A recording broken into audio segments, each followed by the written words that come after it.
Welcome to the Thriving Mayor Show.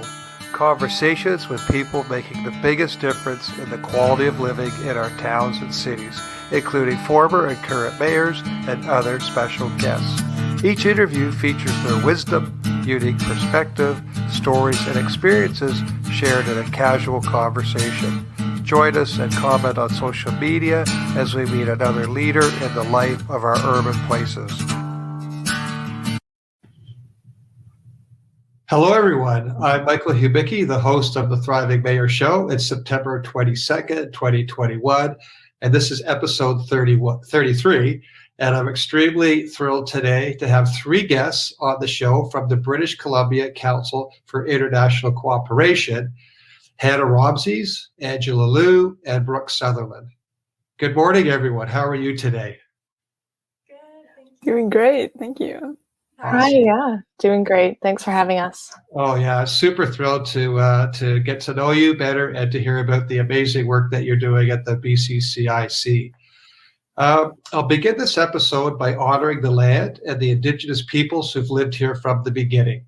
I'm grateful for the opportunity to live here and thank all the generations of people who have taken care of this land, the Bay of Quinte, for thousands of years. In particular, I honor the ancestors of the land, the Anishinaabe and Haudenosaunee peoples. This territory is covered by the 1783 Crawford Purchase. I'd like to invite Hannah now to share the honoring of Indigenous lands and peoples from your community. Yes, myself, Brooke, and Angela would like to honor the Indigenous lands on which we are currently residing in British Columbia and acknowledge our positionality as settlers and uninvited guests living and learning on the stolen lands of the Squamish, Tsleil-Waututh, and Musqueam nations. Thank you. Wonderful. Thank you very much. The British Columbia Council for International Cooperation is a network of civil society organizations and individuals moving toward a better world based in British Columbia, Canada. Its youth-led climate change branch focuses on providing sound and evidence-based policy recommendations to all levels of governments while representing the interests of Canadian youth at climate negotiations worldwide. Today's guests are responsible for the BCCIC publication, Climate Justice Toolkit for Municipalities. And one of the quotes from the conclusion that I think is really resounding is that municipalities must recognize the intersectional impact of climate change and the crucial importance of climate justice to ensure that policy at the local level of governance is equitable. As the closest jurisdiction to the ground, municipalities have great potential to ensure that climate action centers the voices and leadership of marginalized populations across British Columbia moving forward. And if I may add, Ontario and Canada and the world. Brooke Sutherland is a research technician with the CHANS lab at UBC's Institute for Resources, Environment, and Sustainability. She hopes to support the transition to a circular economy and is dedicated to transformative change for a more sustainable, just world.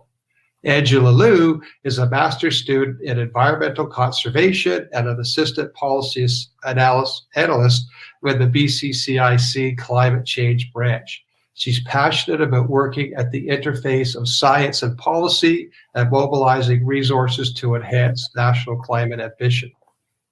And Hannah Romses is studying her Master of Public Policy and Public Administration program and possesses a Bachelor of International Relations from UBC.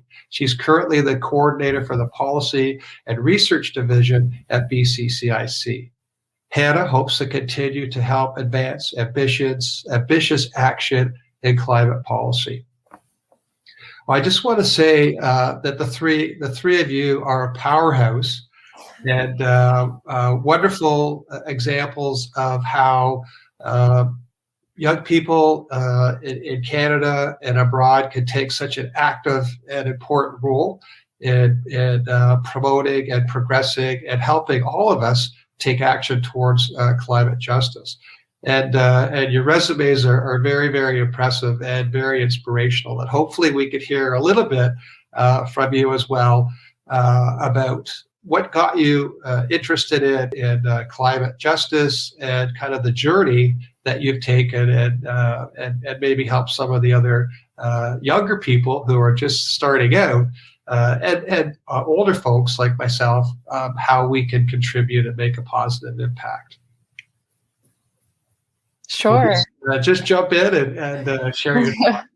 Sure, I can maybe go first. So in terms of how I got involved in climate justice particularly, I think I've always had a general research interest in climate policy and climate politics and kind of the distribution of climate effects throughout our world. And so kind of through my studies, I developed that interest and looked for volunteer opportunities that brought me to the BCCIC. So I was lucky that this organization offers the opportunities to pursue interests like that. So in terms of anyone else who's looking to get involved, in addition to participating in any kind of engagement opportunities that are available to you at the municipal level, especially for students like ourselves, younger people, it's always great to just kind of don't be afraid to just go for that volunteer opportunity that is in your interest. And you never know what opportunities it might bring you, because definitely the years I've spent at BCCIC has really helped me kind of develop my interest further. Yeah, I love that you've mentioned as well at the municipal level. Yeah, and it is the closest interface for us as citizens and residents of the places where we live, that to make the biggest difference and to connect with the politicians. Mm-hmm. And I'm sure our mayors are going to be really interested in what you have to say, and the toolkit as well. Awesome. We hope so. I'd be happy to go next. Okay, sure. Yeah, great. How I got started, it's hard to say. I think it was always something that drew me, was just working in the environmental field and climate change. I think a lot of youth and people in general are just recognizing how it's just one of like the most pressing issues that we're facing. And so I think that's the kind of area that calls to me the most. And yeah, similar to Hannah, I was kind of looking for just more opportunities to get involved and see like what kind of work is being done and how I could contribute. And that's when I came upon BCCIC. And I think the policy and research division just really resonated with me. I wanted to kind of contribute to knowledge making and understanding more myself. And I learned so much through doing this toolkit as well. I think climate justice was something I was always really interested in. I think just social justice in general is so key to all of the work that's done in the environmental field or even at the city level. And yeah, I was lucky to learn a lot through it. In terms of advice for other people, that's a hard one. I think, I mean, even a lot of people who don't work in the field want to help and they want to get involved. And on that note, I just say that I think talking about these things is really important.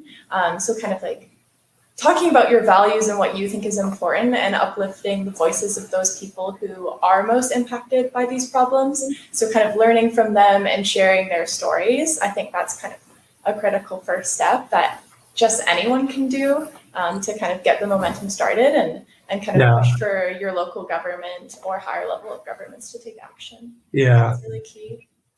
Yeah, we don't know what we don't know.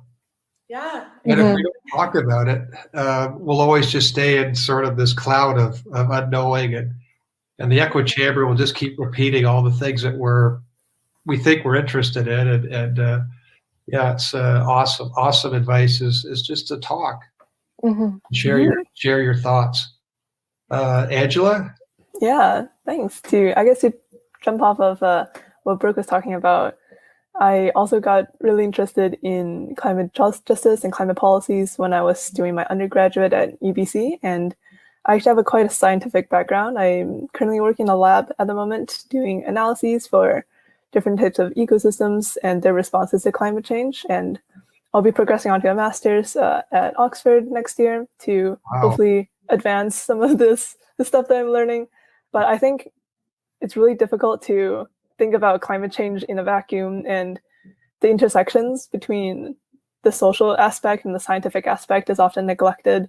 So especially having these conversations and targeting a really powerful decision-making body, such as at the municipal level, is where we can make a lot of change. And I think anybody can get involved, whether it's voicing your your thoughts and your experiences as a citizen to councillors and mayors, or getting involved in opportunities all over the city. I'm sure Ontario and across Canada, there's youth groups that's available for younger people who want to get involved. But there's also a diversity of other organizations that's ready to take action.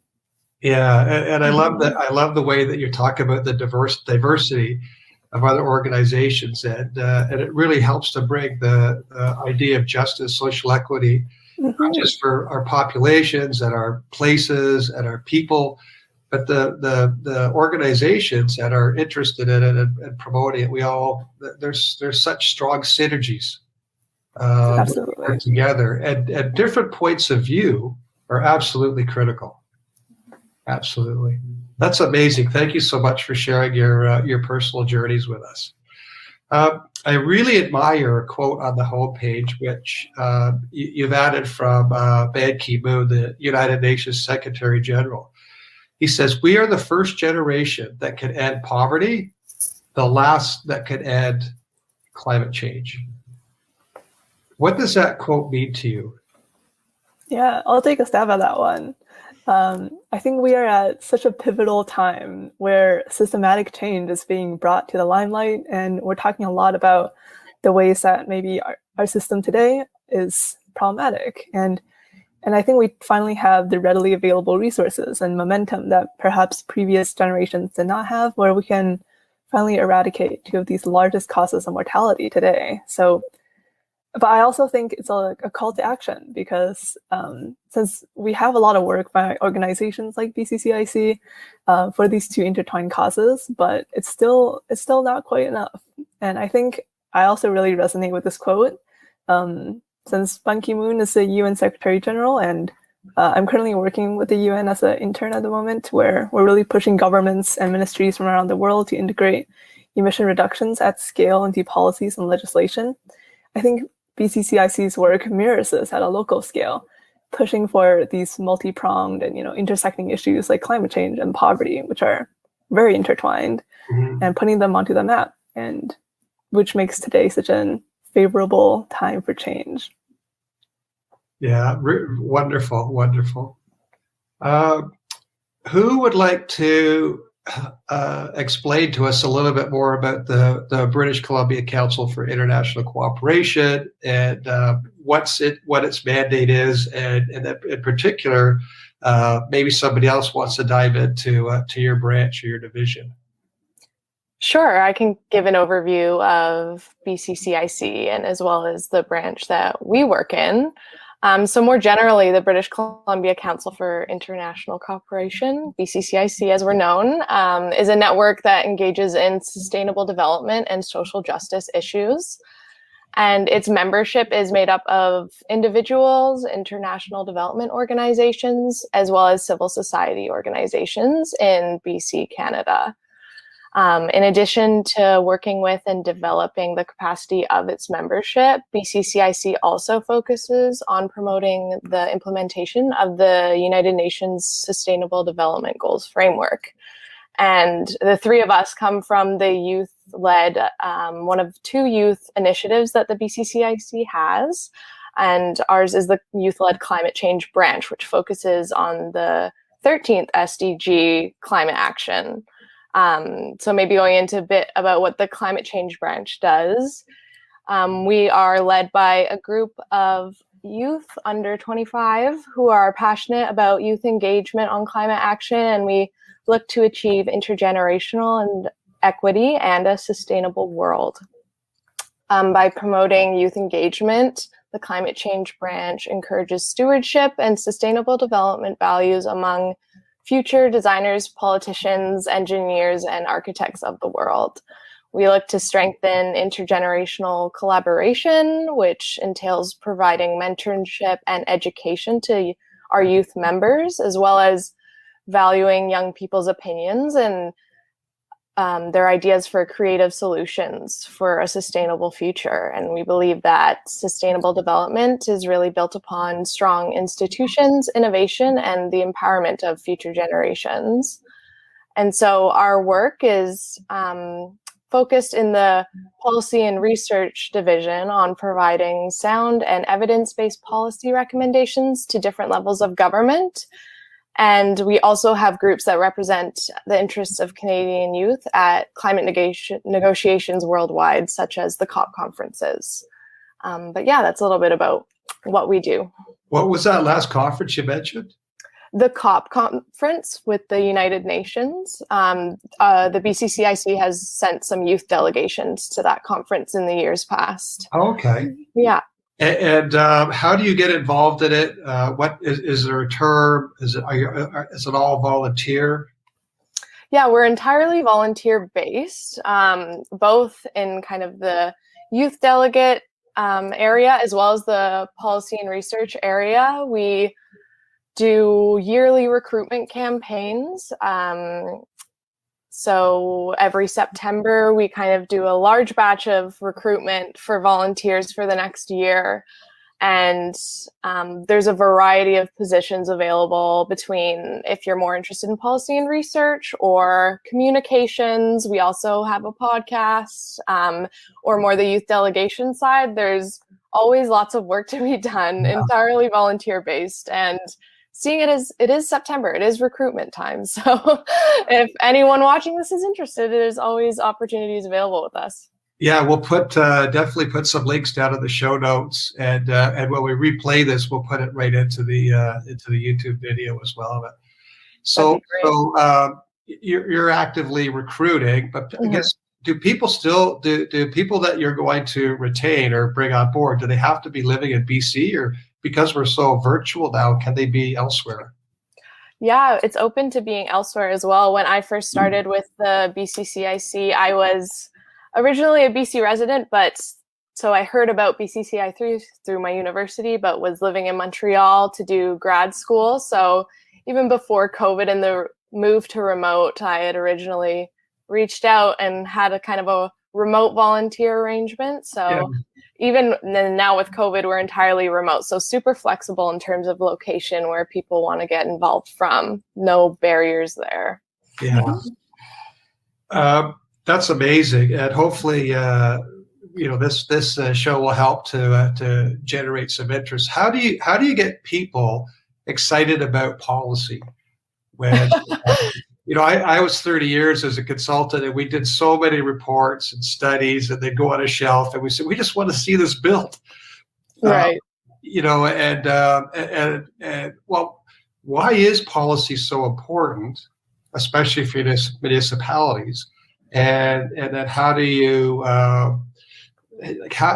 see that policy being put into action as quick as possible?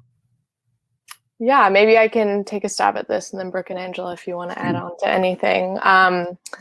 I think, getting people excited about policy is one thing. I think that kind of anyone who volunteers with BCCIC is a little bit of a policy nerd and likes to dive into the process and see kind of like the details in governance that lead to the changes in your community. And so I think if people aren't super familiar with it, or it's a really interesting field, and especially with climate policy in the municipal level, so close to your community that you see the tangible effects of anything that's implemented directly.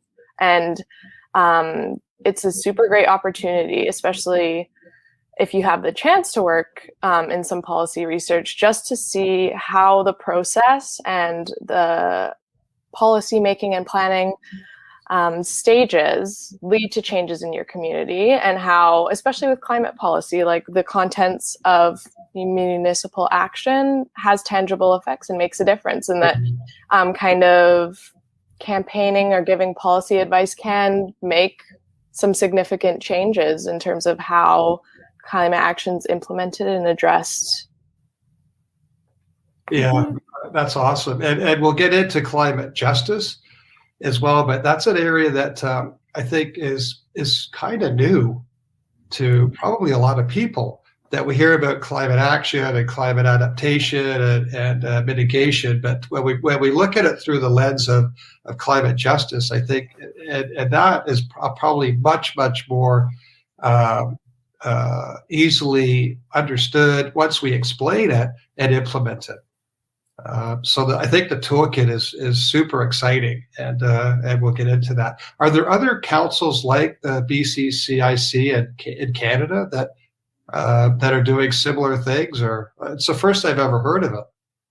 Yeah, there are other councils for international cooperation. There are 7 others in total in Canada, Okay. including other provincial counterparts as well as regional counterparts. And BCCIC coordinates with all of them. And there is also an inter-council network, which brings together all the 8 different councils to coordinate with one another. But there are others across Canada. If people are tuning in from elsewhere, I'd encourage them to check out the inter-council network, as well as maybe the chapter that's closest to home for them. Awesome. We're going to get into the climate justice toolkit for municipalities next, but is that solely authored by the BCCIC, or was it one of these inter-council documents that you had help or participation from other groups with? That was just within the BCCIC. Yeah, so just the BC Council. So Okay. It was the 3 of us were the lead authors, but we also had other editors and help from people elsewhere, kind of in the division. Yeah, it's an amazing document. So congratulations. I haven't read it word for word, but just going through it was really informative and exciting. What was the tipping point for BCCIC to launch this toolkit, to go into the research and preparing it and then rolling it out to municipalities? Yeah, that's a really good question. So especially in the last 5 years, we have almost over or close to 2,000 local governments in 30 different countries declare a climate emergency. And these local governments are committed to mitigating climate change within their municipalities and their cityscapes. And this demonstrates that, in national and international governments, it might be a little bit slower, it might be bogged down by bureaucracy, but in these local municipalities, we really seize the opportunity to lead the way towards a low carbon economy and avoid, these catastrophic effects of climate change. And like you said, Michael, there's not a lot of understanding of climate justice. There's a lot of understanding of climate change and the impacts, and especially with the latest IPCC report, it's front and center in a lot of news right now. But climate justice is often taking a backseat in some of the climate action plans that cities and countries are pumping out. So municipal efforts to prioritize the protection of poor and vulnerable communities are not often recognized or highlighted. So especially in the light of recent events in 2020 and 2021, with the deep-rooted issue of systematic racism against BIPOC and communities in Canada, in the US, and all over the world, really, municipalities, we found that it's really integral for municipalities to recognize their role and play a really critical part in helping build social and racial justice into their climate strategies, because that's where a lot of the action and a lot of the people's lives are being affected. So we can really see concrete action taken there. Yeah. So did the 3 of you kind of put your heads together and say, let's write a climate justice toolkit for municipalities, or how did that happen? I think it was it the research coordinator? Was it Brennan who came up with the idea, or it might be this role? Yeah, it's kind of the coordinators within the policy and research division kind of put their heads together for some kind of overarching themes for different projects for the year. And then the volunteers can kind of be allocated where they're most interested. So it was kind of a very broad idea for something on climate justice that evolved into the toolkit that we have now and went through quite a few iterations, and kind of the scope often just got more and more expansive as we went. But we were happy at the end with the product that we had, and it was a project we were proud of. So it was a labor of love from a lot of different people. Yeah, it's awesome document. Can somebody define for us climate justice? Yeah, sure. I can do that. I think Angela touched on it a bit in her last response. But just to kind of go into more of a definition, I'd say that climate justice is a framework for climate action that really centers social justice and equity. So this would be centering it within our understanding of climate change, including causes and impacts, but also in climate mitigation and adaptation efforts. So it urges us to consider kind of the deep inequities within this crisis and the need to make sure that communities who are disproportionately impacted are really at the core of climate solutions. So this means listening to their calls to action, because many of these communities that are most affected are leading the climate justice movement. And it's really important that we have them at the forefront of decision making for climate change. And yeah, just in general, by integrating climate justice, I think that policy is much better equipped to account for the plethora of ways that climate change can worsen and perpetuate social inequalities. And at the municipal level, this is really key, because I think that, you know, they are closest to the ground. They're the most connected to these communities, and they can understand or see the direct impacts that climate change and climate policy has on them. Yeah.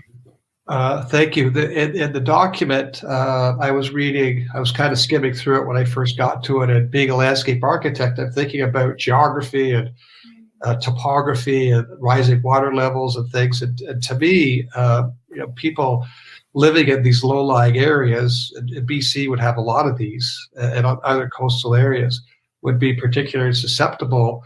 And the part in the toolkit I was reading was more about social groups and cultural groups and things like that. And I wondered about geography, and I went back to the beginning of the document. I think in the first or second paragraph, you talked about it, and which was really interesting to me. But then you like, that's being dealt with by other people, so that your toolkit went deep into marginalized communities, groups, peoples, and which, you know, we just don't talk enough about.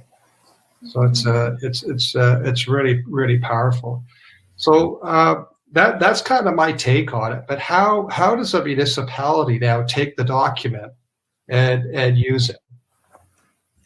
I think, feel free to jump in, Hannah and Brooke, but we've disseminated this document with our network. So we interviewed a lot of people for this document. So we definitely shared it with our interviewees. And we received a lot of positive feedback from city councillors, such as Christine Boyle from City of Vancouver, and policy coordinators from Metro Vancouver, also Sierra Club, Sustainable Solutions Group, and a lot of other organizations as well. We've also reached out to Climate Caucus. So it's this organization of elected officials that are really dedicated to tackling climate change. And we're hoping to work with them in the future to help drive their initiatives in climate justice. We're actually hosting a webinar soon, I think in the first week of October, to hopefully bring together some city councillors to kind of put our toolkit into terms that are really understandable and approachable to, you know, hopefully actually integrate this into policy and put this on the ground. So there's a lot of work underway, and hopefully we can continue to spread it far and wide. Was that Climate Caucus that you mentioned? Yeah, Climate Caucus. And do they have a website? They do. We can definitely share that with you. Yeah, I've never heard of that either. We should definitely put that up. And is that a Canadian or BC group? I think across Canada, different local elected officials that are committed to climate change. Amazing.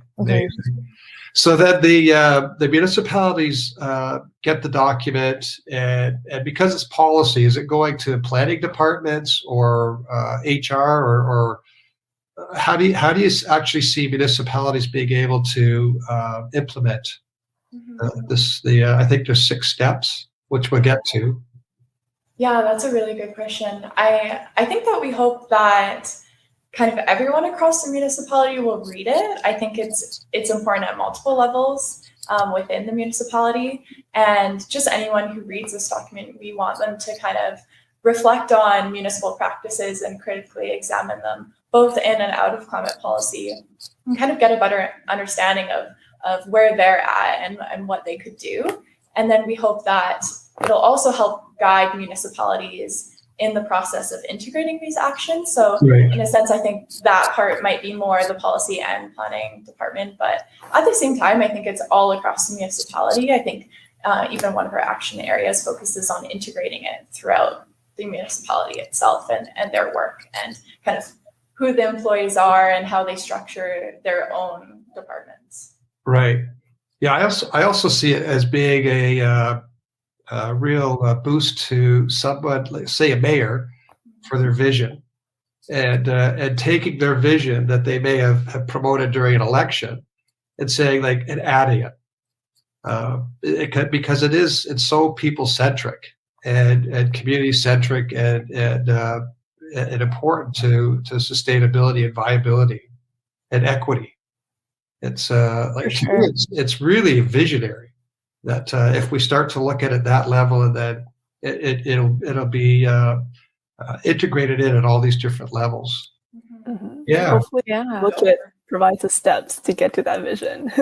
Yeah, I Yeah. think just to add to that, we tried to make it at least the 6 action areas with the implementable steps as useful and practical as possible, so that if someone in a municipality that only has 5 minutes to look through it can at least see some concrete action items that they can take in a toolkit and use that in a practical sense, in addition to the bigger vision and influencing that way. But we tried to also incorporate that practicality through some concrete kind of toolkit aspect.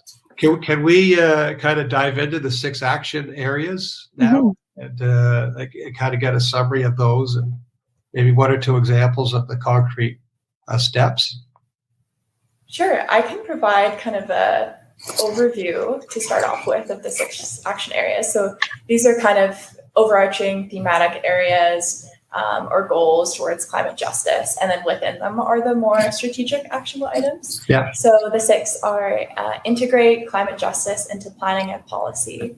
So this means moving climate justice from a secondary consideration to a more central goal and integrating it throughout municipal work, like I mentioned. The second one is conduct meaningful and inclusive engagement. So the voices of those most affected by climate change are centered and uplifted in climate conversations. Third would be embedding climate justice and building capacity internally. So this focuses on the need to improve our understanding of what actions are within municipal jurisdiction, because that's actually something that came up a lot in our conversations. Okay. And how municipal powers can be harnessed towards this goal, and understanding kind of their internal structures and practices, and how these can sometimes also contribute to inequality and environmental degradation.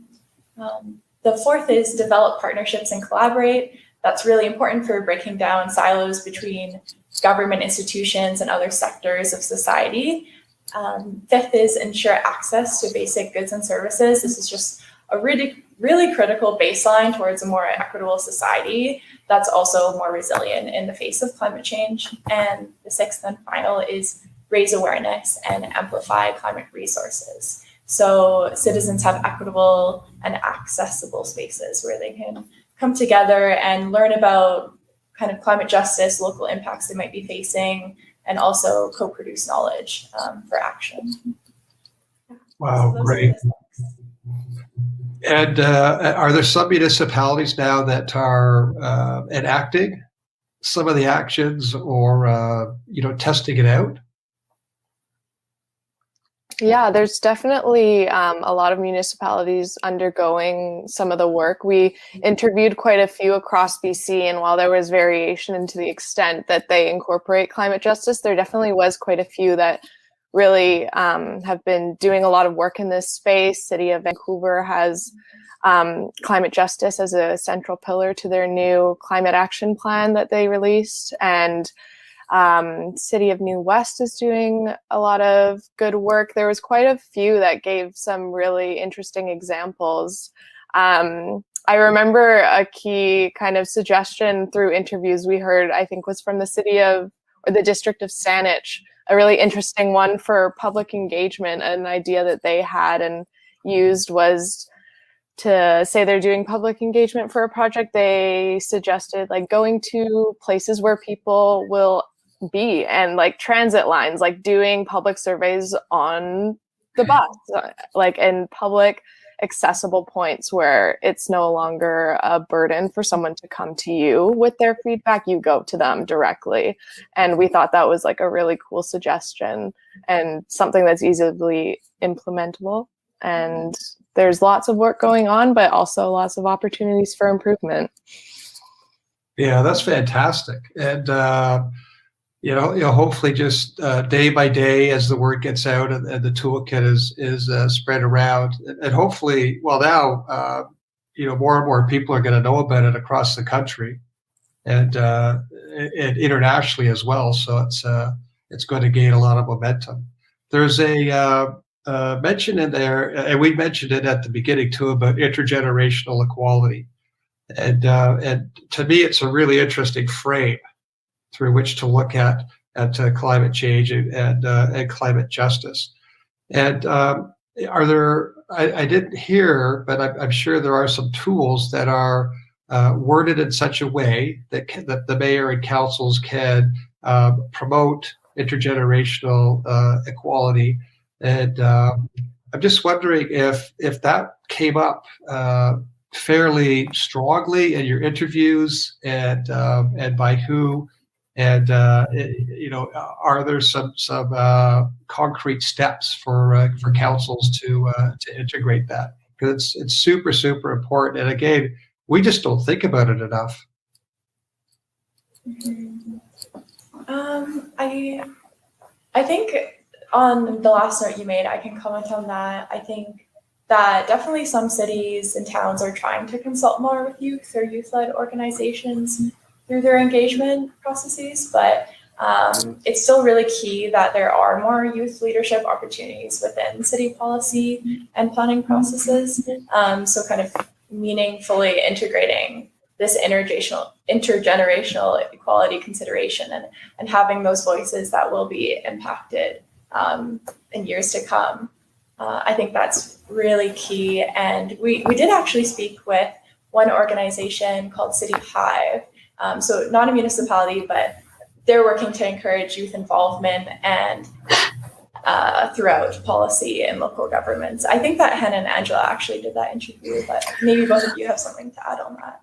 Yeah, I think that kind of key is for municipalities not to just seek youth opinion on everything, but utilize them as a key resource to advance climate justice. And there's so much or so many like bright young individuals who'd be keen to get involved. So I think like say a city's looking to implement a public engagement strategy, but just don't have the resources to utilize youth to undertake that project and be the ones conducting the engagement and facilitating such projects, to kind of give them both a say in climate justice policy, but also the experience in getting involved in the policy planning process and kind of giving a bit more career development opportunities in the space as well for youth is important. So it's not only incorporating their opinions, but also building their capacity to be involved in the climate justice space as a career moving forward and advertising it as a viable place for youth jobs going forward as well. Yeah, great idea.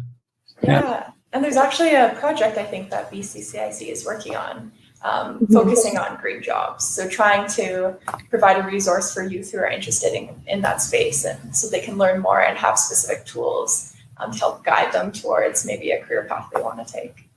Mm-hmm. Yeah, it's awesome. Also, intergenerational equality. I'm thinking about the generations that haven't been born yet. Yes. Mm-hmm. Of course. That's definitely a part of it. Absolutely. Yeah. Mm-hmm. Yeah.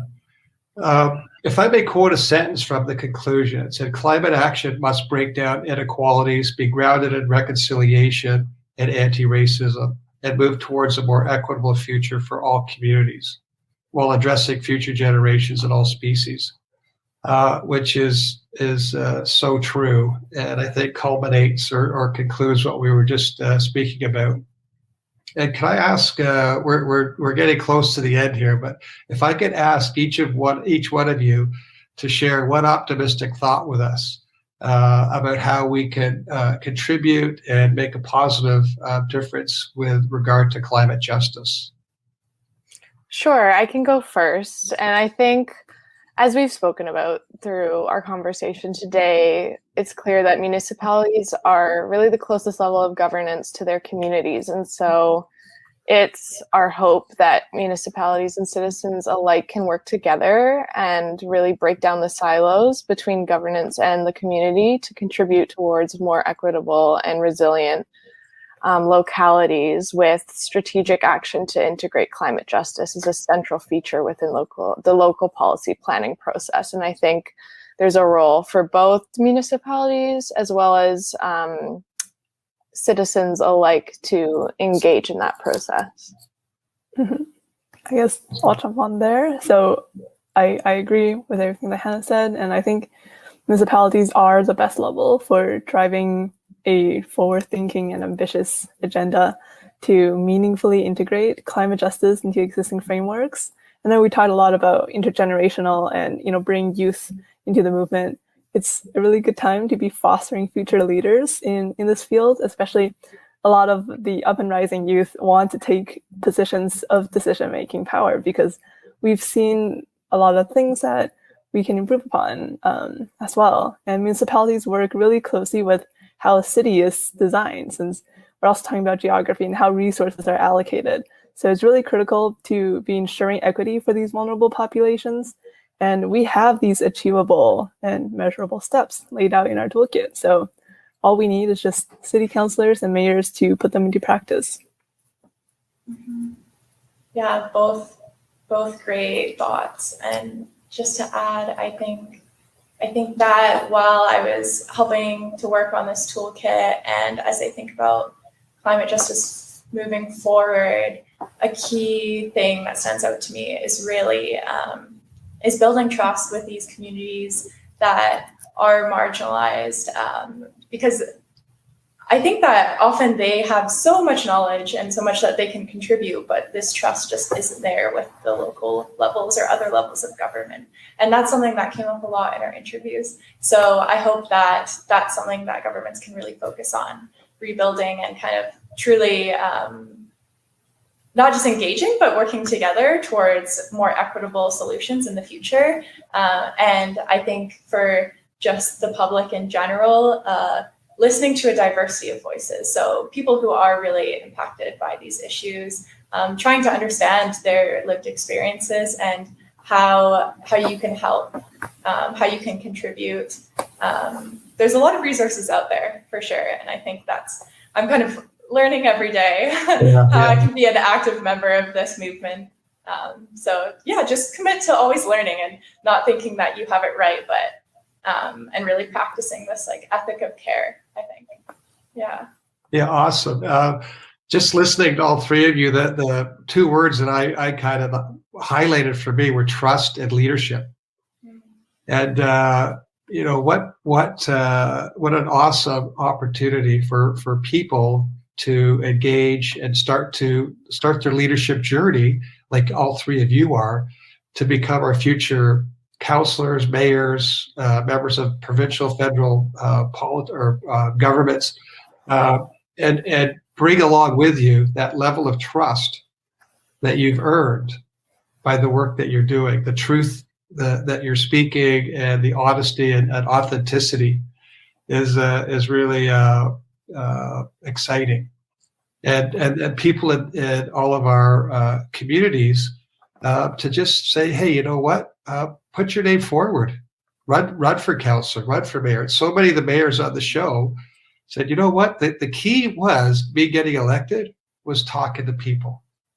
Like just being another person, not being somebody who supposedly has all the answers, because nobody has all the answers. So it's really, really exciting. So are any of you considering politics? Not currently. Not currently. Maybe later down the line, we'll see. Okay, we'll come back on the show. Yeah. Yeah. Maybe one day. Yeah.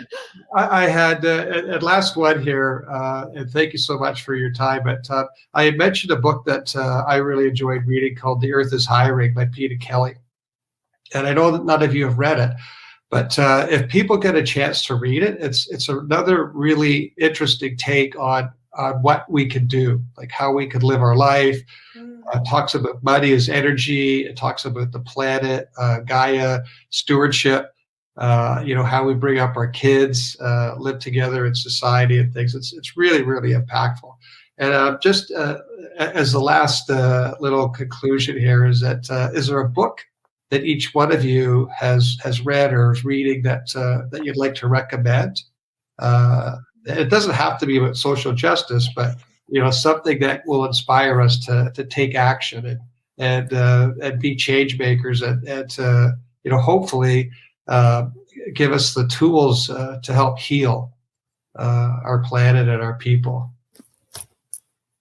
The most recent one that I've read and can recommend is The Climate War by Seth Klein. A lot of the work by Seth Klein as well as Naomi Klein are good resources just for climate action in general, as a good metaphor throughout that book, kind of how the climate emergency is, as he uses the metaphor of like the lead up to World War II and the mobilization of an effort there can apply to the climate change emergency, and how there should be the same sort of buy-in and mobilization to address this problem. So it's a good resource just for kind of learning about the climate movement in general. It might be a good starting point for people to learn more about it and concrete steps to get involved. Awesome. Thank you. That's a great recommendation. This is a far off one, but I was recently reading this book called Octavia's Brood, Science Fiction Stories from Social Justice Movements. And I love science fiction, so I really like these kind of futuristic ideas. And I think one thing that it's really pushing for is visionary futures, thinking about perhaps a future that we can see realistically or even unrealistically. And I think imagining these futures are very critical to ideating things that we want to pursue and achieve. Absolutely, yeah. Mm-hmm. That's great. I don't Do think you have one book? I don't think I have one to add on to that. I've mostly been reading articles, honestly, recently, less novels. And when I do, I think they focus more on almost like psychology books. I think that values and things like that really interest me. But that's also a key part, I think, of the sustainability transition is our values and understanding Our mindsets. Yeah, exactly. And the kind of like future that we want and the life that we live. Yeah. Awesome. I'll leave it with their recommendations. Well, thank you so much, all three of you, for taking your Saturday morning on a long weekend and sharing your amazing energy and thoughts with us at the Social Justice Toolkit for Municipalities. Again, this show will air on September 22nd, and we'll try to make sure. Well, we will make sure we'll get on the links, the books, and promote this through various different social channels. Would anyone like to just have one last concluding kind of thought with us, or? Sure. Yeah, I think that, well, first of all, we'd like to thank you for reaching out and taking the time to have us on your show. It's really great to get to talk to you and speak about our toolkit, and we appreciate all your kind words. It's been, a really great project to get to work on, and great to share the work of the climate change branch. And we hope that the work we put into the toolkit can advance all the important action that needs to be done within municipalities across Canada towards meaningful and, most importantly, equitable action. Wonderful. Well, thank you very much again. And just encourage people to subscribe, to like, and to share the show. And the more people we get watching, obviously the more we can generate discussion and positive impacts. Have a great day, everybody. Thank you so much. You too. Thank you. Bye. Bye. Thank you for joining the Thriving Mayor Show. Make sure to like and share and tell your friends and colleagues. Mayors are awesome and are the change agents to enhance the quality of living for over 80% of us. Remember what Coach Wooden said, you cannot live a perfect day without doing something for someone who can never repay you. Much love and peace. Until next time.